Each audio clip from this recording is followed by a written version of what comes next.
Isabel for Cookbook Extravaganza. We have Haile Thomas here today with her new book. Hold up your book cover. Yay! Yay! We're very excited to talk with Haile. Isabel has all the questions ready. I just wanted to do a PSA about what's going on at the store. It's very busy. We have another cookbook event tomorrow and one on Friday. If you join us at more than one, we'll give you $5 off any cookbook purchase of the books that we're featuring tonight. I am going to turn it over to Isabel. Thank you so much. Thank you, Haile, for joining us. I'm always terrible at this, so I'm turning it over. You're great, Christine. Thank you. Awesome. Well, I'm going to start tonight's conversation by introducing our amazing guest, Haile Thomas. So Haile is a wellness and compassion activist, international speaker, and founder of the founder and CEO of the nonprofit, The Happy Org. And Haile was 12 when she founded The Happy Org, and at 16, Haile was the youngest graduate of the Institute for Integrative Nutrition as a certified integrative nutrition coach. And so at 19, Haile, you've now amassed a dedicated Instagram following and use your platform to share inspiring writing and content. And her cookbook, Living Lively, shares beautiful plant-based recipes to inspire readers to heal and energize themselves through nourishing food. So tonight we're going to be chatting a little bit about how Haile's interest in food grew, how food helps fuel her work, and of course, your gorgeous cookbook. You ready to get started, Haile? Yes. Thank you so much for having me. Awesome. So I'd love if we just kick things off by having you share a little bit of your story. And like I said in my introduction, you're 19 and you've done and accomplished so much. I'm curious how you first became interested in food and what inspired you to pursue the path that you've taken. Yeah, absolutely. Well, I've always been a major foodie, so food has always just been so important to me. My family is Jamaican, so I never really was like the type of kid who wanted, pizza or hamburgers, mac and cheese. I wanted like curry goat and oxtail for my meals, or, wanted something off of the adult menu when we would go to restaurants. And so I've always just had a connection to food that was kind of abnormal for, like a 7, 8-year-old. But through that, it really opened up this world of connection far deeper than I could have ever imagined. When I was 8, my dad was diagnosed with type 2 diabetes, and through his diagnosis, our family really started to look into, food and how that could potentially be an alternative to the medication that he was prescribed and all of the really horrendous side effects that came along with it. And so with that, my mom really spearheaded us like completely revamping what we were eating and getting educated together. So we were, watching food documentaries and cooking in the kitchen, and I was learning so much, but also actively seeing, over the course of a year, my dad's health improve. And with that, I just became so empowered and enlightened by this information that I was learning. Food was now so far beyond just something that tasted good, but a tool for really healing and transformation and increased energy and just connection to my body. And so through that experience, I was shocked that at school I wasn't learning about this. This was not a conversation I had with my peers or ever seemed like a true priority. And so through everything that I was learning, I really wanted to find a way to share the information I had learned, but also share, the incredible success that our family found by, completely reversing my dad's condition without the use of medication and just these lifestyle changes with anyone who would listen, because I felt like it was such empowering information and such an incredible journey that really showed us the power of food and the power of really intentional eating and taking care of ourselves. And through that, I started doing a lot of community work and eventually joined a nonprofit that worked to train young people to be health advocates out in the world. And so I learned about doing cooking demos and how to speak and talk about my, my journey as like a 10-year-old. And through that, I got the opportunities to share more about my family, and basically just kind of ripple affected from there.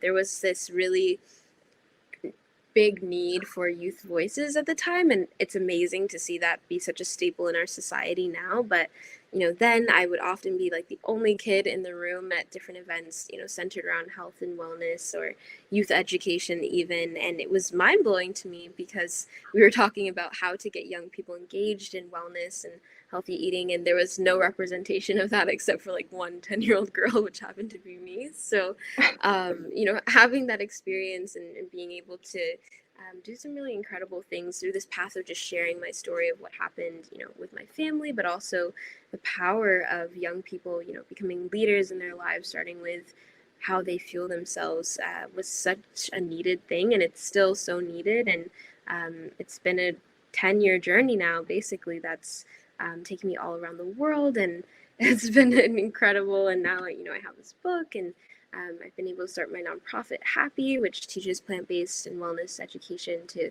young people in underserved communities. So, all of it basically just stemmed from like that very relatable moment, when our family members or even, ourselves, we get sick or something comes up, and just deciding to share that journey really opened up all of these possibilities and world of service and so much fulfillment.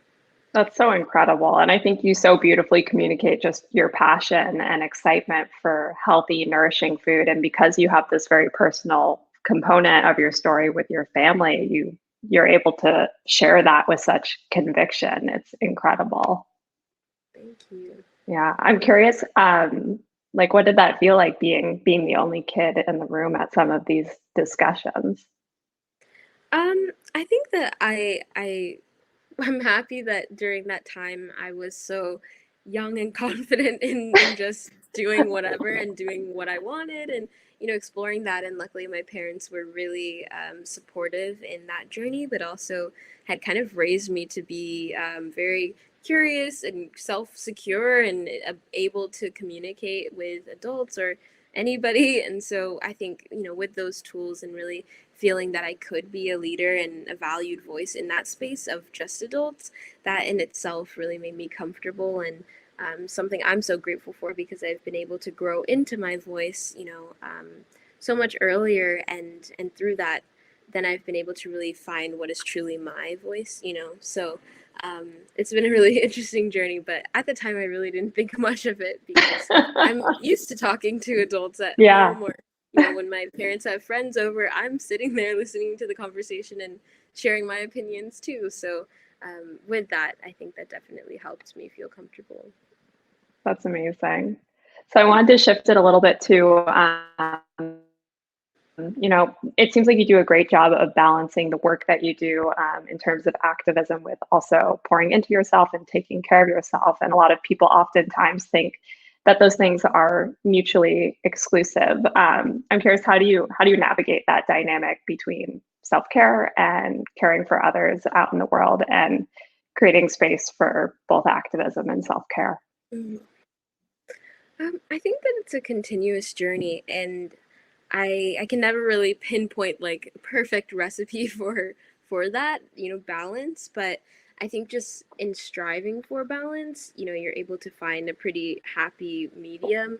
And that's something that I've had to get to, based on just my lifestyle and the work that I do. It's definitely demanding in a lot of ways that I can't necessarily, avoid without dropping a lot of things completely. And so almost coming to peace with that, but also understanding that I, am a priority to myself, and that, in order for me to really show up to this work, I have to be nourished. And so just setting boundaries and being aware that I have the ability to set boundaries and to prioritize myself in itself was a big thing that I had to realize, was that, there was nothing more important than that. Even though we all kind of know that, our health is important, I think that it can so easily become something that we sidestep, and especially like our mental and emotional health. And so just slowing down and kind of having an awareness of really how I'm feeling and processing that as it's happening versus kind of like pretending I'm going to get to it later, that has allowed me to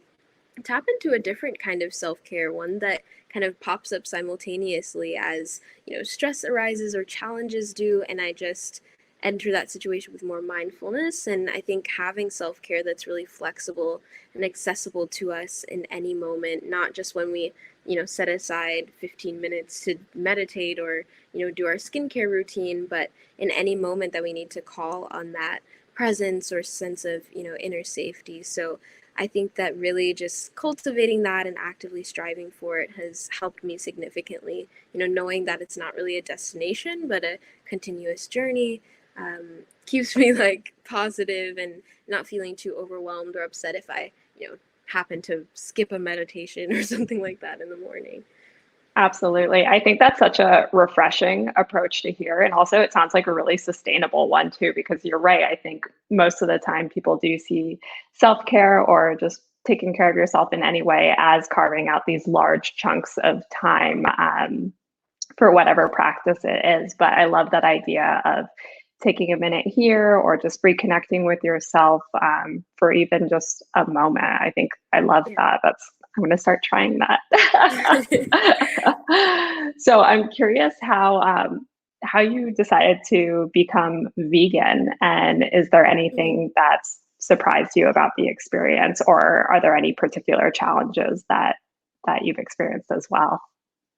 Yeah, I think that it's definitely surprising to me that I'm vegan and my entire like immediate family is as well, just because of our background with food. We love to eat, so we've tried so many different things, but I we had kind of been familiar with the idea of veganism, but it really didn't connect.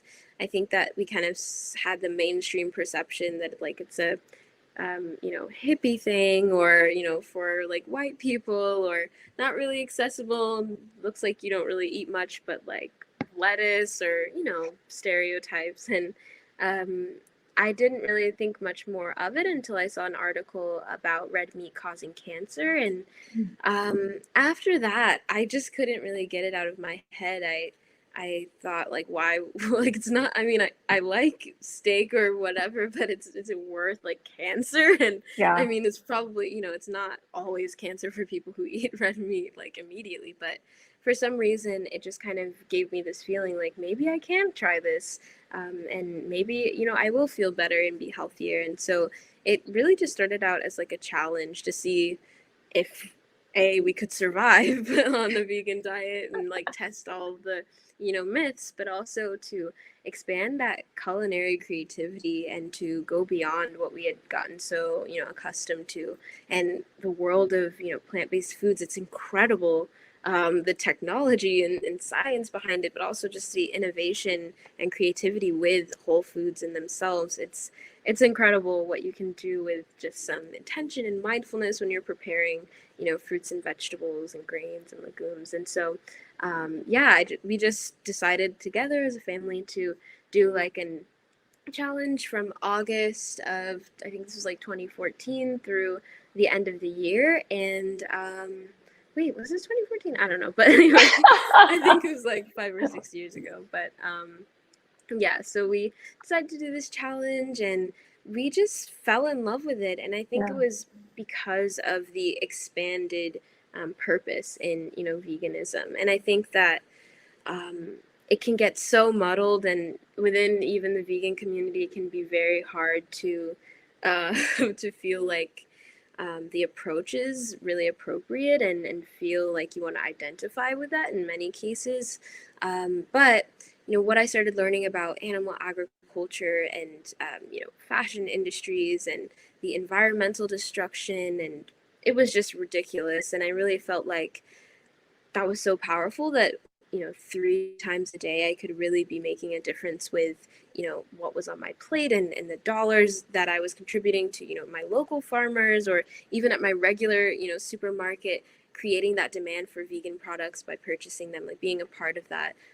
It felt so aligned and aligned with I think, an ultimate path that I really wanted to go on, which was just more compassionate living. And I think that's what it represented for me. But it also kind of expanded my idea of compassion in general. You know, I never ever thought about like, oh, a cow has like a life and feelings and Yeah. can experience things that are parallel to human emotions and deserve to live a better life. And so with kind of having this new perspective, it kind of brought me to this deeper connection to the world around me and understanding how truly everything is a ripple effect, and there's not one thing that we do that doesn't make its way all around the world essentially. And so I think I definitely took that to heart, and it really reshaped my connection with everything. And then eventually I wanted to be a part of this journey to redefine what veganism looked like, how accessible it was, and also the narrative around it, really destigmatizing it and changing that lens of compassion and really expanding it to even, food apartheid and, racial justice. All of those things tie into the message of compassionate living for veganism. So I'm actively striving to continue to expand that narrative. I'm curious what, and this is probably there, I'm sure you could take this in a lot of different directions, but feel free to answer how you'd like. But I'm curious what you think are some of those really significant barriers to accessibility in terms of veganism and people eating vegan lifestyles. Yeah, I mean, I think that it's important to even think about it outside of veganism, just access to healthy foods, which just so happen to be vegan. All the things we all need to survive, nourishing greens and veggies and fruits filled with antioxidants and all of those things. We need those. And so having just general accessibility to foods that are not processed or, are filled with fiber and phytonutrients, all of those things are so important. And the barriers to that, unfortunately, are really, lack of food accessibility, and also a lack of the physical foods, but also lack of education around preparing them, around the nutrition and benefits that they bring. And so when you really combine all of that, it makes it where healthy eating is so unapproachable and feels disconnected from, the cultures that healthy foods are really embedded in, originally. And so we've kind of been, many of us in our communities have been pulled away from its really nourishing roots through, neighborhoods that are filled with fast food restaurants and liquor stores, but no, grocery stores or anywhere that sells, fresh fruits and vegetables. So with the issue of food deserts and food apartheid, I think that there are so many levels to it. And what has seemingly been really successful is just community-led initiatives to bring in urban farming or education by people who can relate to the cultural barriers that are there as well. And for sure in veganism, I think there's that stereotype, but even in the wellness space in general, that it looks a certain way, tastes a certain way, that your cultures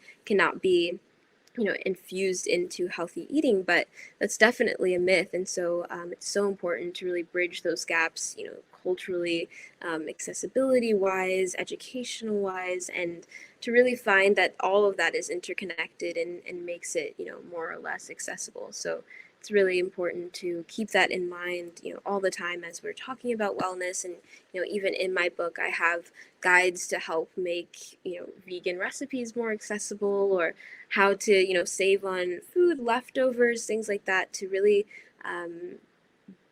get access to these recipes without it being, super expensive or something that seems really intimidating and out of reach. So it's just always important to really highlight that.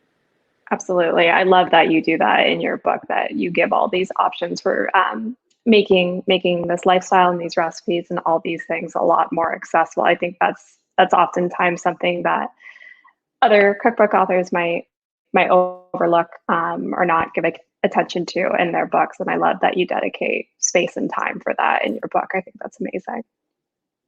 Yeah. So speaking of your book, so for somebody who just picked it up, I'm curious what you would want them to know, or what you'd hope that they're coming to your book with. And is there anything in particular that you might wish that they take away? Yeah, well, if you're picking up the book for the first time, definitely know that it is not your traditional cookbook. Definitely come at it open-minded and prepared to deep dive into a lot more than recipes. So it does feature 80 plant-based recipes to activate your power and feed your potential, but it also has an entire 100 pages before the recipes dedicated to something called the 7 points of power, which are essentially 7 areas in our lives that we can nurture and nourish to create holistic well-being. So that includes things like our thoughts and mindset, our relationships, creativity and community, education, social media and societal influences, and our world perspective. And so wellness as well. And so, all of those things and how we experience them completely shape our overall wellness, and just how we move through the world, how we approach certain things and address our mental and emotional states and move through them. And I think that it's for so long, in the cookbook space and even in the wellness space, a lot of this has been very segmented, but um, it's really cool to be able to bridge that gap in one book where you can read about having intentional social media usage and also like make a Buddha bowl or something like that as well. And it's really there to show you that this is all one big picture, and it's so important to take care of each piece of it, and to just have that awareness and mindfulness of the fact that it is always within our power to empower ourselves and to basically provide those tools for healing or introspection or just getting to know ourselves better. And so this book is really what I hope to be, just a tool that can be used for really the most powerful parts of ourselves to display itself to us, and to show us how we can really dive into those things in intentional ways. Was it always your intention to structure your cookbook in this way, or did the recipes come first and then the education? I'm curious how it was concepted. Yeah, so I actually had a lot of ideas for a book that was not a cookbook at all, and had dabbled with that for a few years. But then it really hit me, obviously food is a huge part of my journey, but also that's where it started, and it didn't end there either. And so it's weird, but I mean, it's really beautiful how it's all expanded for me. But it started with food, and then I realized, wow, I can eat as healthy as I want and still be like miserable, or or have issues, showing up in the best way that I can, or being influenced by things that I didn't even realize were negatively impacting, my mental health or perception of myself. And so all of those things then I realized were part of that big picture. Like, yes, I need to take care of my body, but wow, look at everything else that I need to be well. Yeah. So I think that, food always so important, but they kind of just came together harmoniously, kind of all at once the idea hit me. And that was like 2018. So yeah, or a little bit, yeah, end of 2017, I really started thinking about it and set the intention to write a book. And then 2018, everything just started falling together. So That's amazing. That's amazing. I'm curious if you have a favorite recipe in the book.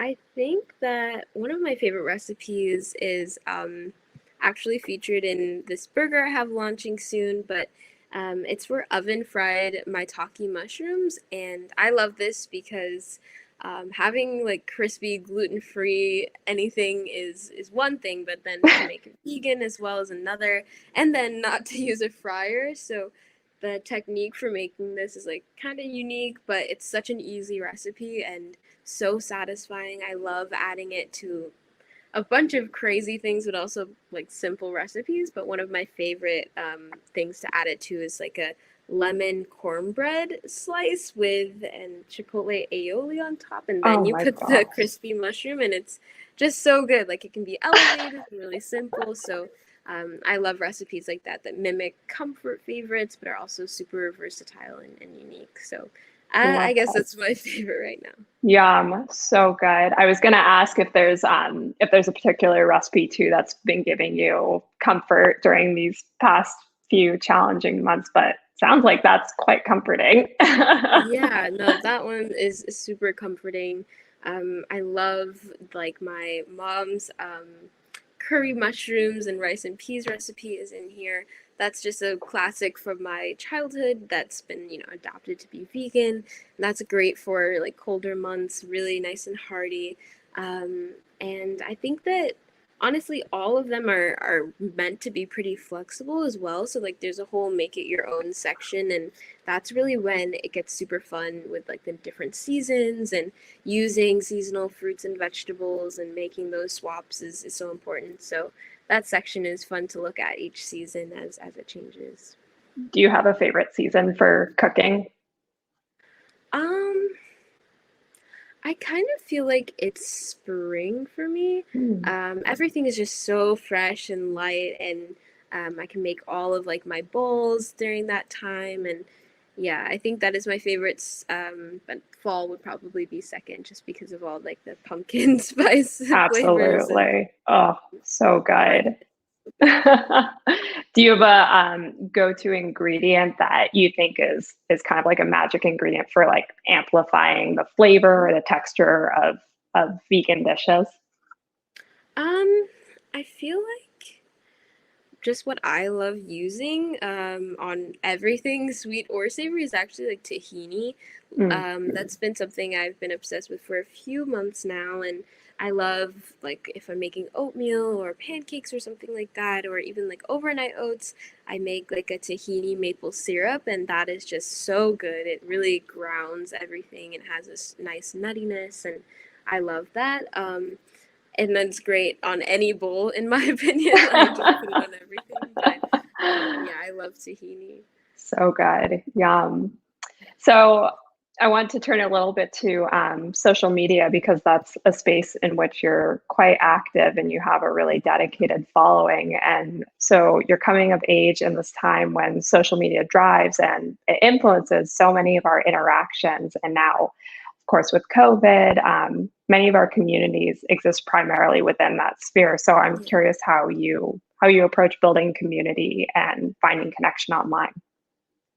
Yeah, I've definitely had a very up and down relationship with social media itself. I love the community that I've been able to build, these past 5 years or so, I would say. And it's been just so surreal and amazing to be able to connect with people, of all ages and backgrounds, and to have a really intergenerational space that's committed to, wellness and compassion and just learning and growing together. But, my journey to that was very much a roller coaster, I would say. I started out solely posting like recipes and food photos, and being sure to like not be opinionated about anything real that was really happening. And I definitely started to notice that I was losing a lot of myself in that, and just kind of pretending that all I was like a recipe bank. And then I always cared about a lot of things outside of the food world. And I think like simultaneously as I was acknowledging that, through social media, I was also acknowledging that through my traditional work of like speaking and writing, whatever. It was just kind of getting boring just talking about food, when there are so many different connections to it, but also so much more that makes up life in itself. And I just wanted to be like more open about it. And basically, through a process of me really leaning into my authentic voice and vulnerability and all of those things, I eventually, came to the point where I just stopped posting recipes for like a year and a half, and figured like, okay, let me actually see what happens when I say what I want to say, and drop all the strategies and things that were stressing me out, watching numbers and posting times and all these things like that just never really resonated with me, but I forced it to. And I realized that that was definitely creating a barrier to the community and connection that I could really make on a grander scale, just talking about everything that makes up our experience, as humans, and includes food for sure, but there's so much more. So started sharing about that, and then these past few years I've just really been able to get to know myself and this amazing group of people so much more. And it makes me think just how much knowledge was always sitting there, and we were just talking about like how pretty this taco looks or whatever, and it's crazy. There's so much wisdom within the people that we interact with on, in really surface level ways, every single day. And so creating a space where we could dive deeper, like that was what it was all about. And following that intention, it's just grown in such a beautiful way. And I've, witnessed myself grow through the platform, and, getting to connect in that way is so special. But I also have a very hard time with like balancing my personal usage of my phone. And, I don't want to really be on there that much in general, because as this quarantine has gone on, I've really realized how dependent I've been on it, and want to disconnect more, but that's also where community is. So I've been having that dilemma lately of really where is the balance, with virtual life and real life, and continuing to cultivate community, but also not getting sucked in. My goal is to not necessarily be a product on for social media, but rather to be, something of an offering to the people on there. So it's still an active journey for sure. I think that's the most beautiful and healthy relationship with social media I've ever heard. Thank you for sharing that, because I think, well, it's so interesting because it's this platform that was initially created for the way that you use it, for building community and sharing stories and sharing our vulnerabilities and all of those things. But you're right too; it can very easily become this thing where you're essentially a product online. And so I just really appreciate this really vulnerable stance that you take to creating community on social media. And you chatted about it a little bit, but I'm curious to how you maintain that authenticity and that vulnerability in such a public space. Yeah, I think the authenticity, it's like once you just are yourself, like you are, and I think you feel how liberating it is, and how like self-affirming it is when you are just your true self. And so it's not something that I really have to maintain anymore. It's more so like if I choose to hold it back or not, or if I just choose to show up fully. And I think that in sharing certain parts of my life and refraining from sharing others doesn't mean a lack of authenticity. It's really just my comfort level in providing, access to different parts of me at certain times. And so, I think that if I show up to the platform in an intentional and way that feels true to me and what I'm thinking or what I hope to offer, then I'm honestly very happy with it. I think that I just experience a lot of really like shrinking myself, which is so weird how this all kind of played out, because I grew up very much like with a lot of confidence instilled in me and very confident in myself. And then as you get older and you get certain comments and things that make you feel like, well, maybe I should like say less, or have a little bit less energy about this or whatever, based on certain reactions. And I would get a lot from adults like saying, oh my gosh, I've done nothing with my life based on what you're doing, and that would make me feel bad. And then I just started to repress more and more what I actually wanted to say, or how long I wanted to talk, or whatever, because I was like, I don't want to be too much. But through kind of coming back to where I was when I started, which was just being comfortable in who I am, I've just found that with social media, it's just another outlet for expressing myself. And if I'm just really aware of how I want, my content to be received and what energy I'm infusing into it, then I've done my job. So I feel like almost not overcomplicating it and just, letting myself write whatever I need to write or create whatever I'm creating, and not judge it or criticize it, or think maybe this is too much or whatever. Just let it come out, and then from there, with my intention,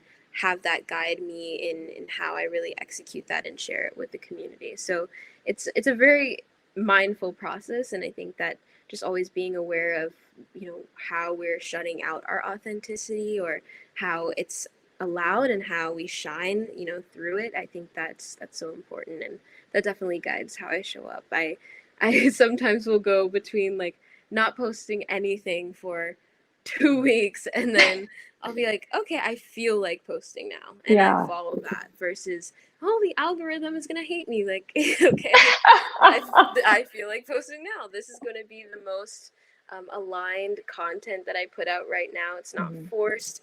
It feels right, and the creativity is there, the energy is there, and so I follow that. And it's definitely been hard because I can feel kind of guilty for taking time off, or like, abandoning what I have built, but realizing that it's not really like that, and that it's important to protect and rejuvenate my energy as well, has been so important. So yeah, really following our internal cues versus the external cues and messages that tell us this is how you need to show up and this is the only way that it works is really important. Challenging those things, and I've proven to myself that those obstacles are really non-existent, and following that heart-centered creation actually benefits the community so much more. So Absolutely. Absolutely. And all the content you share, again, it's so inspiring. I'm curious how you yourself stay inspired. I'm sure food is a great source of that, but are there other things that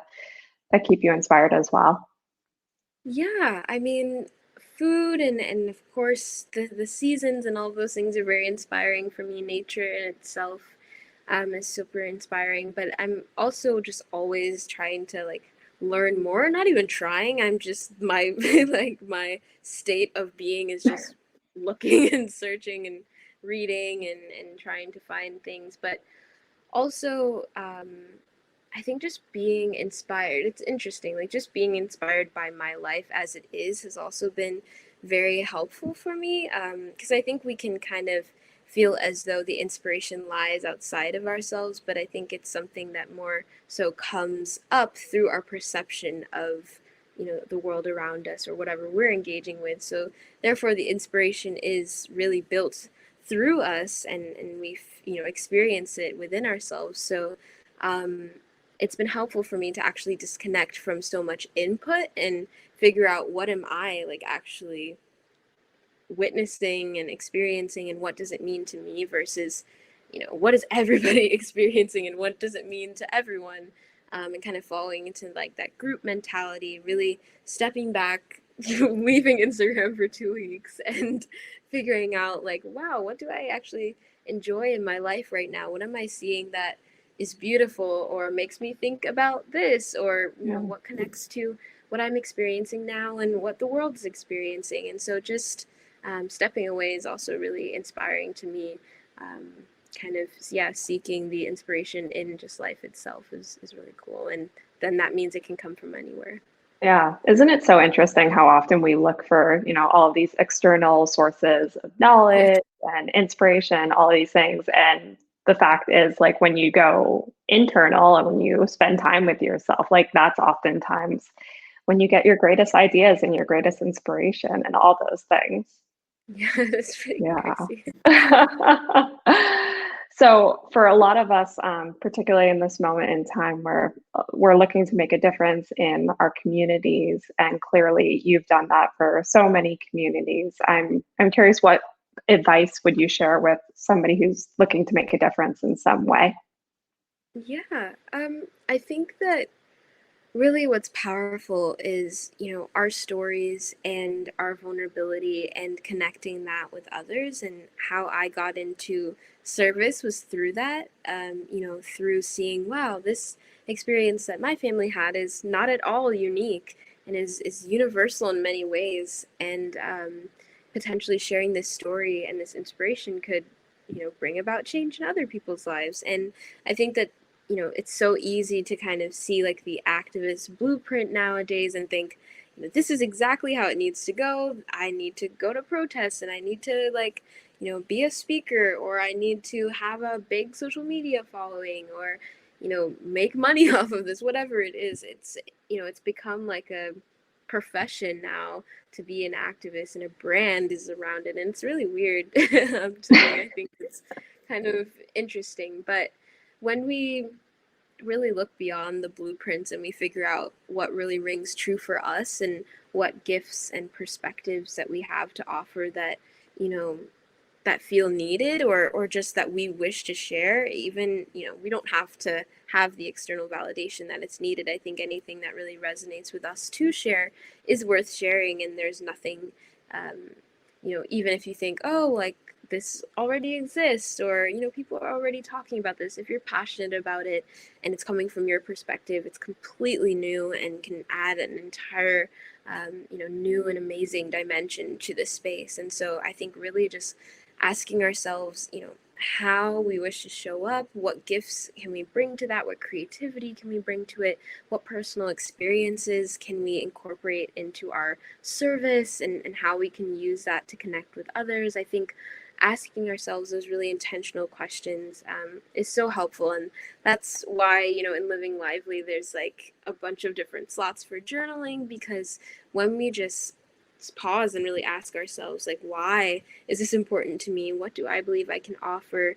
And how can I find a way to do that in a way that feels truly like me? Then that really opens up the possibilities for such innovative activism, and something that also feels very authentic to us. And I think we kind of can burn out even easier when we're following a certain blueprint that doesn't really align with, you know, how we want to show up fully. So really just asking ourselves those questions of what feels right, and what we can offer is so important. And remembering that our stories in themselves are like, you know, mini revolutions waiting to happen. It's just if we share them where that connection can really start.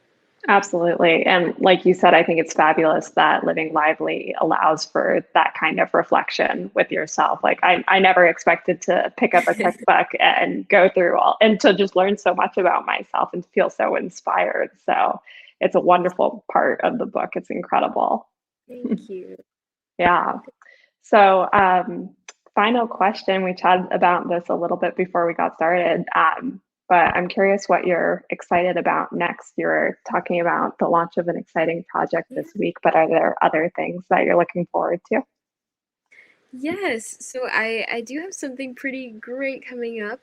On Thursday, I'm launching with Hip City Veg, a vegan and gluten-free burger that supports a nonprofit called Support and Feed in delivering healthy plant-based meals to families impacted by the pandemic. So it's an Oh My Taki burger, which is essentially a burger on a gluten-free bun with vegan Gouda cheese. We have crispy maitake mushrooms layered on top, alfalfa sprouts, red onions, and then an adaptation from my Green Queen sauce in the book, like a creamy herb sauce. And so it's just this super huge burger that's like really quite stacked, and it's so flavorful and delicious. So many amazing textures happening and flavors, but you know, it's a burger with a mission, which I really love. We want to give back to communities, and so knowing that $1 from every burger sold helps to support families in Philadelphia and DC, have access to healthy foods, is plant-based foods, is so important and special to me. So it'd be amazing if you're in the Pennsylvania or DC area, you could check it out and support. It's such a delicious burger too, so I love that it's feel good all around, and super excited about that.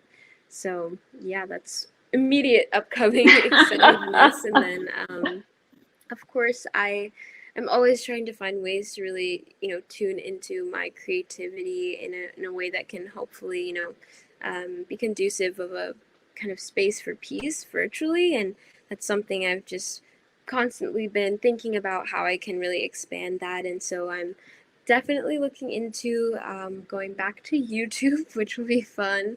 I love creating videos and kind of capturing different ideas through that format, and I think I can actually more fully and more timelessly do that through a video platform. So that's something that I'm working on. And then I've been so lucky to be able to do talks like this and get to do some speaking engagements virtually as well. So it's nice to kind of have some normalcy or at least connection to the things that really fulfill me through this virtual experience. So absolutely, it's so important to find those things. And all those things, kind of getting into cozy season and resting. Totally. Yeah, so much going on. That's so exciting. Well, I just wanted to thank you so much for being here tonight. I'm sure Christine will probably pop back on. There she is. Yay.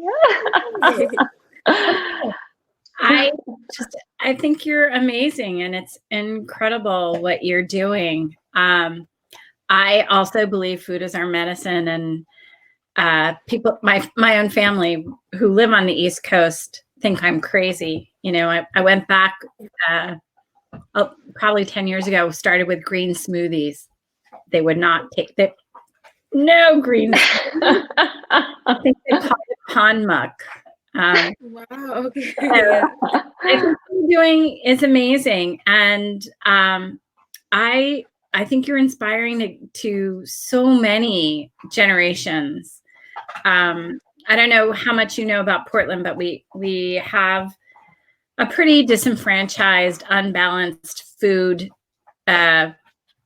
system, and I would love to figure out a way to work with the schools, the high school, to get them to show up at your YouTube or watch your YouTubes. Or my brain is working.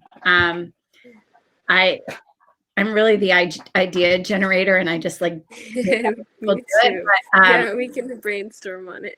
wow, I just think this is awesome, and you know, I'm so grateful that you picked our little store to do this event. So thank you so much. You. For everybody watching, I'd like to invite you to come tomorrow. Tomorrow we're having, I can't remember. I freeze up on the screen.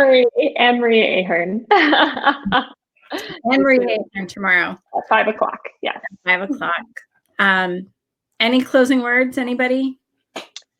I don't think so. Again, just thank you, Haile. Like Christine was saying, it's really important work that you're doing, and it's touching so many people, inspiring so many people in so many different ways. So thank you.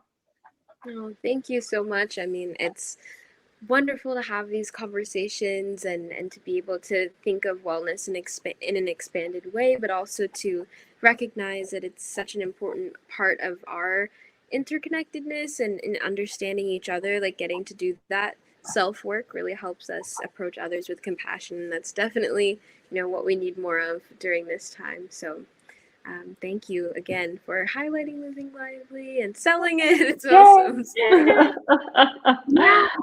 Yeah, I think the vegans and the raw food people are, you know, they're onto something, you know. Yeah, yeah, for sure. Okay, well, thank you, everybody. Have a good night. And we'll see you tomorrow. Yes. Bye, guys.